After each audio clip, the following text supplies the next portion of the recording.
A former military base on the shores of Puget Sound is home to artists from amateur to professional who have come together for the past 50 years to celebrate their craft and learn together. Special correspondent Kat Wise paid a visit for our Arts and Culture series, Canvas. On a sunny summer afternoon, lines began to form on the grounds of Fort Worden State Park in Port Townsend, Washington. At 4 p.m. sharp, check-in began for Fiddle Tunes, a week-long program celebrating diverse styles of fiddle music. With workshops, band labs, dances, and more.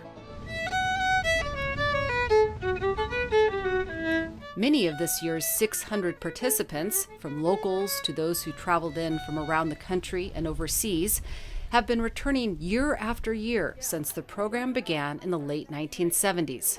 How was your dad? On opening day, old friends reconnected and started to jam. Fiddle Tunes is one of more than 250 art events put on each year by the nonprofit Centrum Foundation. What we say here is that we're really about immersive experiences in the arts. Robert Berman is the organization's executive director. Founded in 1973 by Washington State and partner agencies, Berman says the goal was to create a thriving center for the arts and lifelong learning. The World War I era former military fort at the entrance to Puget Sound, largely empty at the time, provided an ideal home.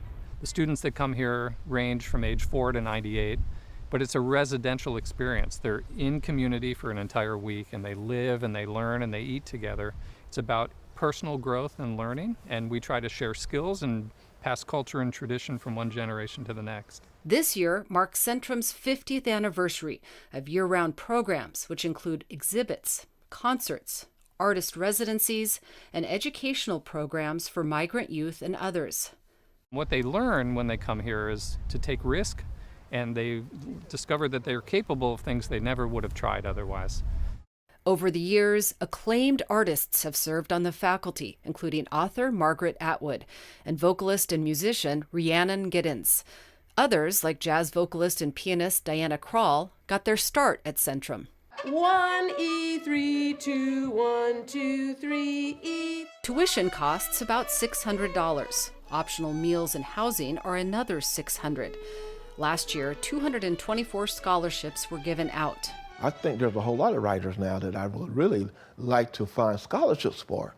Poet Gary Copeland Lilly is the artistic director of Centrum's Writers Conference. We spoke at one of the other nonprofits based at Fort Worden, Copper Canyon Press, which has published over 400 books of poetry. This is one of your favorites? Yeah. Including one of Copeland Lilly's. He says what sets the writing workshop apart from other programs is a focus on craft and community. Here, it's only about the writing. We just love what we do and stuff, you know. And we love being around each other. I mean, it's the most non-competitive writers group I've ever been around. There's a similar vibe during Fiddle Tunes Week, where love for the toe-tapping art form that's drawn people together for hundreds of years is spreading to younger generations.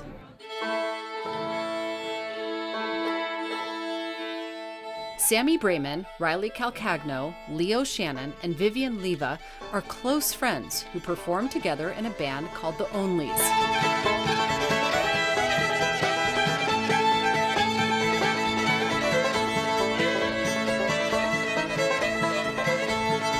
Sammy, Riley, and Leo, who grew up in Seattle, have been coming to Fiddle Tunes since they were kids.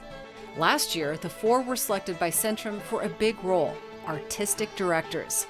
I met up with Sammy during a break in her busy schedule, helping coordinate the week's events. It was like, at first I was in total shock. I was like, there's no way they would give us this job. Like, we're just... Why? Well, because we're young, we're in our 20s. We have never had a job like this before. We've played a lot of music. We've toured around a lot. And so by virtue of that, we've met a lot of people. The artistic directors in the past, and something that we're trying to carry forward, is bringing people to Fiddle Tunes who are tradition bearers and who have a lot of wisdom and life experience and music experience. One of those soaking up the traditions of fiddle tunes, 9-year-old Lydia Brown. She lives in Port Townsend and came with her mother, sisters, and a neighbor who also loves to play. When I play like fast fiddle music that's like in like happy, it makes me feel kind of joyful. Lydia's mom, Starla Crowell, agrees. I felt like I was going to camp, and I haven't had that feeling since I was a kid, and so it's really fun as an adult to have like-minded people that are, even though you're from different sides of all kinds of issues, like we can all get together and play some music together and have a good time. Robert Berman says those connections are a big reason why people keep coming back. The best thing of all is this multi-generational programming teaches young and old to respect and listen to one another in ways that in the normal world you don't encounter very often. Centrum is closing out its 50th year, looking to the future. A fundraising campaign is underway to help refurbish Fort Worden's aging buildings. For the PBS NewsHour, I'm Kat Wise in Port Townsend, Washington.